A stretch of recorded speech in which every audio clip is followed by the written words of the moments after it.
James Schramko here. Welcome back to my podcast. This is episode 1112. Today I'm going to be sharing with you how to build a business team that runs without you.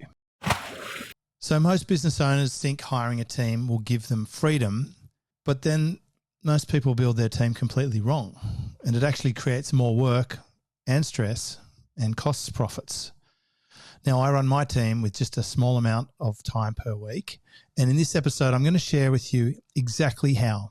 I'll unpack 4 of perhaps the biggest hiring mistakes that most business owners are making, and also the profit test you can use to decide if you should be hiring or not, and why the way you think about leadership is probably holding you back. By the end of this episode, you'll know how to build a business team that runs without you. So let's dive in. A lot of the information out there about building team is quite theoretical and academic. And certainly when I started my own team, I bought 5 or 6 books on leadership and read them from front to back. And I still knew all the theory, but I didn't have the practice. And it took years and years of running a team to get the practice. I first started leadership in around about the year 1999.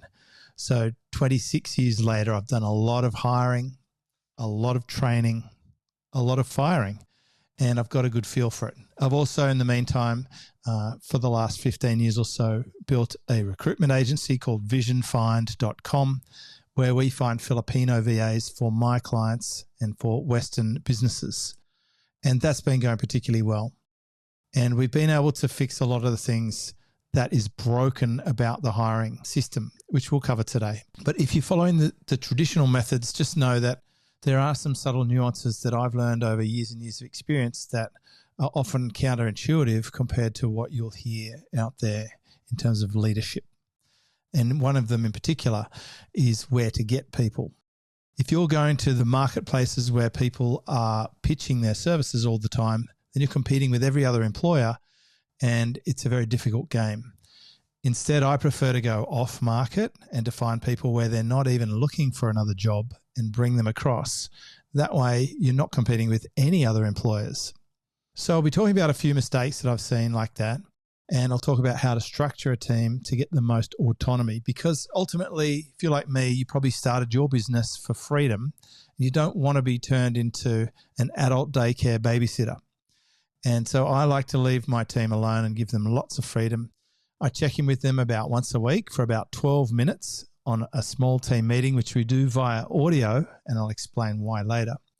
And also in between that, we just use one system, which is Slack, and we can check updates and communicate with each other. In my business, more than 90% of the messages in the business are going one-to-one. So that's how deep and personalized my team have become with each other. We're not doing this inane multi-channel chat, meetings all week long. I don't want any bureaucracy in my team, and I've cut away all the stuff that I used to get from my enterprise employers. Big companies like General Motors, Mercedes-Benz, Vodafone, and BMW.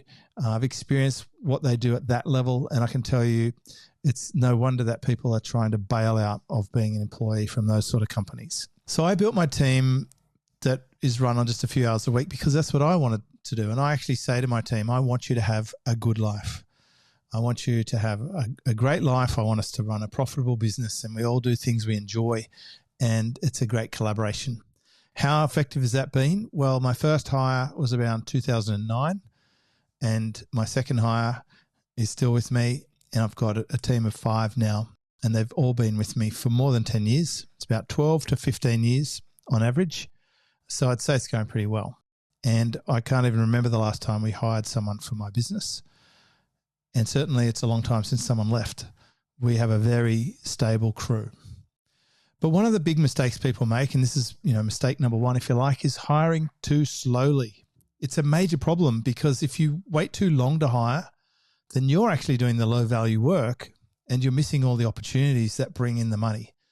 The high value scale work, the high paid hard work, or the high paid easy work is there for you to get, but you're stuck doing crappy little things. And what would I classify as a crappy little thing?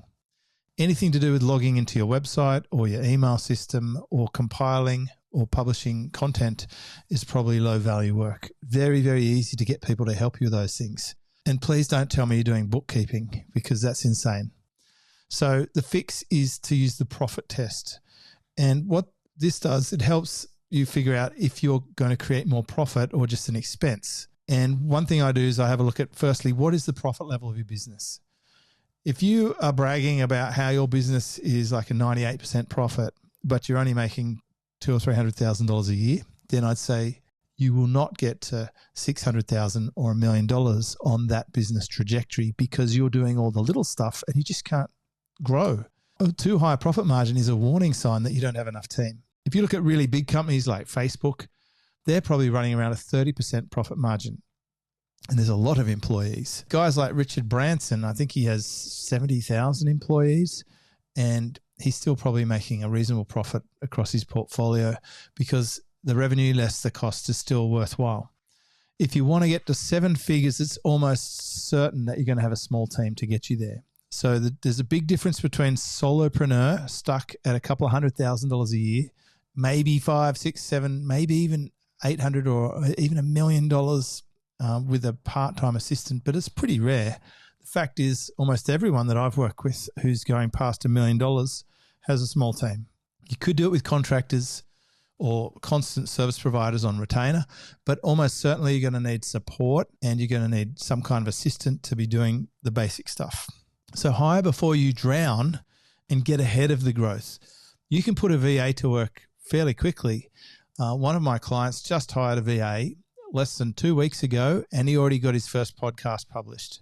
That's unusual, because that VA brought some skills to the table, but it's certainly, I've seen it happen. It's more often it's going to take you longer to train someone up and to share with them what your system is, or someone hopefully in your business already can share with them what you've been doing, not you. And after you've got 2 people, you'll probably never have to teach them again. It's a very, very long time until I taught my team stuff like that. They're going out using the software support systems. They're going out investigating and exploring things that I didn't even ask them to do, because they get what we're trying to do here. So hire before you're drowning. Hire reactively if you have to, but if you do have to do that, then at least set triggers. So when I was scaling my SEO business, and we went from a small team to a large team, we went very quickly from 2 people to 38 people in that division. We set a reactive trigger, which was when we reach 50 clients, we get another team member for support. And each time we had 50 clients, we knew exactly how many products they were going to buy and how many people we needed to fulfill, so we could build up our little pods within our business. I actually waited too long to hire in the beginning. I was adverse to spending money, but as soon as I hired someone to fulfill my support bonus requests every day, there was about 5 people every day requesting a bonus. And this person went in, checked the tickets and sent off the bonus, and I didn't have to do it anymore. And that's like, wow, this is amazing. And I think it was $1,000 a month way back then. This is about 2006 or 7. And I was hooked. The next person I hired was a content writer to write articles for e-zine articles for $10 each. And I was ordering hundreds of them. This was like a dream. I no longer had to go and research and write articles. And let's face it, I'm not a great writer. I don't type. So it was a struggle. But once I had this person doing it, all I had to make sure of was that I could actually make more return on the articles than it cost me. And it was actually easy to work out. So hiring too slow is a problem. And there's also another big mistake, and that is hiring without a clear role or without an idea of what tasks you want them to do. It's a problem because if you don't know what the role required is, you end up a little bit confused, and it can be quite inefficient, and maybe you're wasting money. So it's very important to define the roles first. And I would usually start with you. Do a task audit. And this process here is we are going to go and buy somebody's time. We're going to have them agree to give us time that we can purchase, that we can have them doing our stuff instead of us doing our stuff. And when I first talked about this concept in 2017, I was sharing an early derivative of the kind of training I'm talking about today. One of the guys sitting in that room was Dan Martell. And I feel like his ears pricked up when I said buy time, because he's subsequently come out with a book of a very similar topic. And this concept, once you grasp it, is just so profound. If you're doing things you don't want to do, then pay for someone else to do it, or don't do it at all. There are levels in the task audit. The first level is to document everything that's being done or that needs to be done that you're not getting to. The next level is to eliminate all the things that just aren't important. Do an 80-20 exercise on it, because if you can delete, that's the best possible option. You don't want to pay for someone's time to do something that shouldn't be done anyway, right? And the next step is you reallocate them. And so you keep only the things that are high impact, high value, the high effective hourly rate. And I talk a lot about this in my book, Work Less, Make More. And then the rest you want to hand off to the team. In my team, I actually auction off the tasks. I say, look, we've got these things that need doing. Who'd like to do them? And I have people put their hand up. But in the beginning, it was support and it was content that I needed to get done. So I actually hired someone to do support, and I hired someone to do articles. It was very specific roles. And we knew what we were hiring for because I had the tasks listed that I didn't want to do anymore. And I'm like, who can do this task? The next thing is, once people are hired for a specific task, then it's very clear what the expectations are and what you need done. And you have a way of measuring success. A friend of mine, Dean Jackson, who was on the previous episode, he says, what does success look like? How would you define success? And you can define it because here's the task. You need it done. This person does it. It's done. And the result happens. So don't hire just because someone's available or because your friend's looking for work or your kid needs a job or whatever. That's probably a very bad reason to hire. Hire because you've got tasks that you need to get done, and then you try and match someone who can do those tasks. And if you get a bad hire, it really is expensive. It can cost you an absolute fortune if you bring in the wrong person and they don't do it. For example, the very first person I hired to help me write my book, they took $10,000 and then disappeared for about 4 or 5 years. They completely choked on the task and drowned in it. They got overwhelmed and, this artistic paralysis. And it cost me half a decade in progress. In fact, I gave up on the idea of a book after that, which is probably a bit early to give up on something, one failure, but it was expensive. So even if you hire quickly and you define the role, there's still other mistakes that can completely ruin the culture. Let's talk about that. The next one is keeping the wrong people too long. It is a problem because most people, business owners, are very, very slow to fire because you've got this sunk cost in relationship. You wonder maybe they could do something else or whatever. And there are 3 T's that I found quite helpful in this stage. There's the training. Look, if you hire someone and don't train them, that's on you. You really need to hire. The other T is the transfer. If they're not getting the result you wanted in the work that they're supposed to be doing, is there something else in your business that they might be ideally suited to? Is that the reason they're not good at it? But if not, the third T becomes the option, and that is terminate that employment. And that is something people generally put off. It's so rare that I would hear someone say, I wish I kept such and such for a little bit longer. No. Well, they always say, I'm so glad I got rid of such and such, gosh, it was a weight off my shoulders. It was just dragging us down. It was very frustrating. We weren't getting the results we wanted. I was paying out this money. And so if you are a responsible employer, if you lead and train well, and your person's not working in the job, but they've had all the opportunities, then it's time to make that move. You don't want regret, but remember, it's not them, the person, that you're rejecting. It's the behaviors that they put towards the role that you had hired for and set clear expectations and trained for that they weren't able to fulfill. In that case, it's really on them because their behavior set the course of what happens next. If that person was going to quit tomorrow, this person you're hovering on, would you be excited or would you be sad? If you're excited, then you probably is a good indicator that it's time to trust your gut and the data and think about maybe moving them on. And so you usually already know the answer. You're just putting it off because we're humans and we don't want to have that conflict or that difficult conversation. So always fire with integrity and absolutely cross your T's and dot your I's. You want to avoid any legal or emotional headaches. Usually there's a process of education There are discussions around expectations or performance not being met in advance of this. It should never be a surprise when the person's leaving. And often they've already got a foot out the door and are looking actively elsewhere anyway, and it's not at all a surprise. So hiring and firing is just one part of the equation, but what if your team isn't the real problem? What if you're the problem? And I laugh when I say this because as an owner of a recruitment business, I see this a lot. There are some absolutely shitty employers out there, like people with incredibly unrealistic expectations who have ultra flawed leadership styles where it's a miracle that anyone would actually work for them.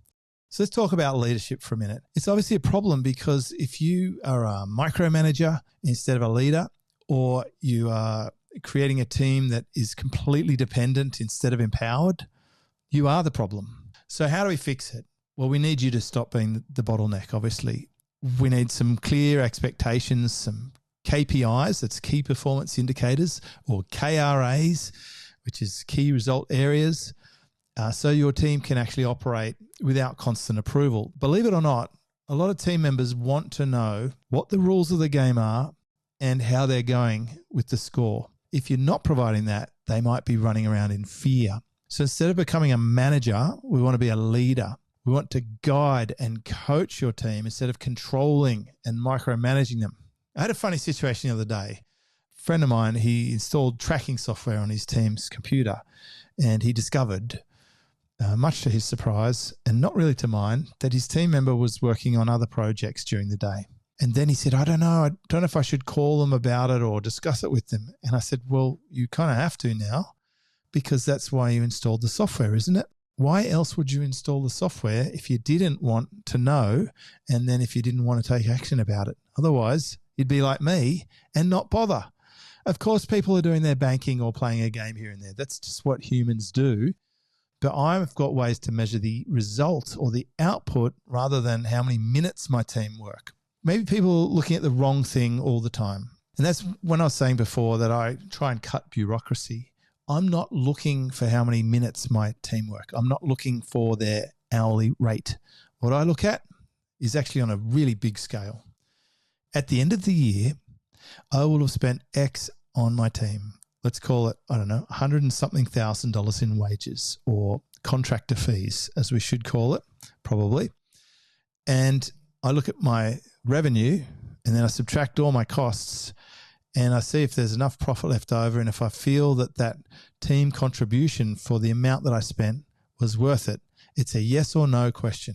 If the answer is yes, it was worth it, then that's the most important filter. Beyond that, it's then, okay, within the team, are there high performers or people really doing extra? Is there anyone causing trouble or messing with the system or pulling the whole thing back? And of course, something needs to happen if that's the case.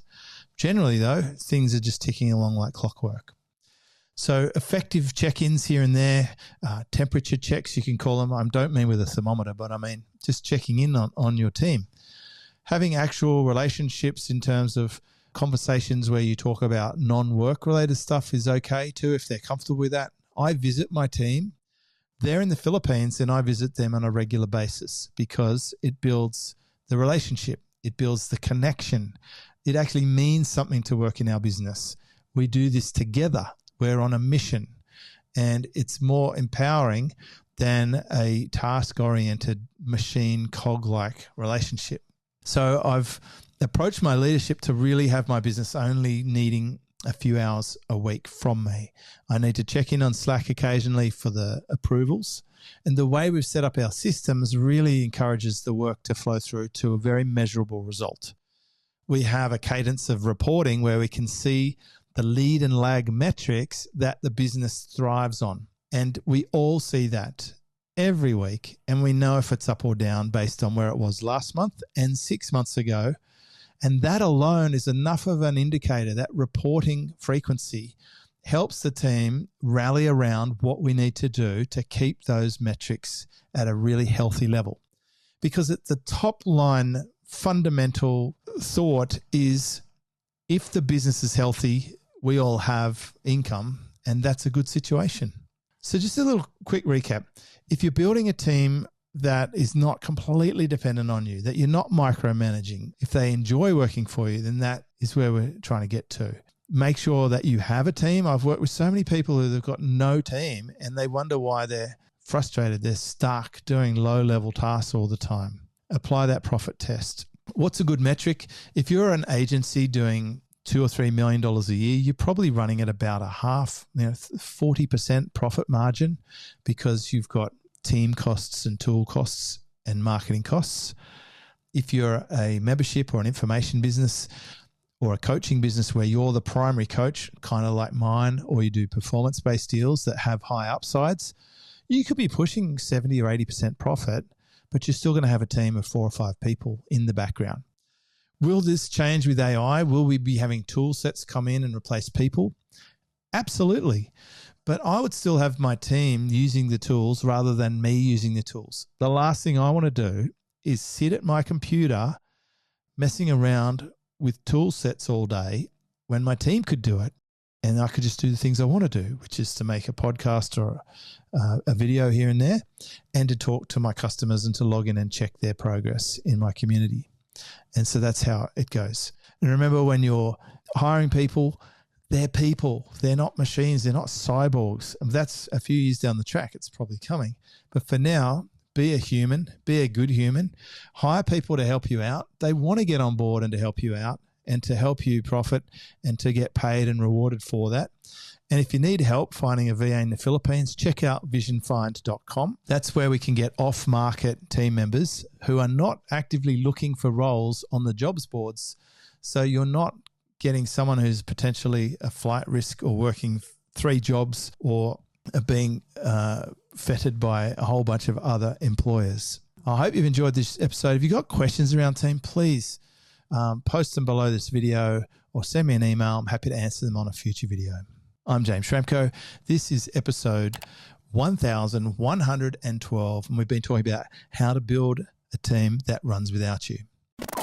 This is James Schramko.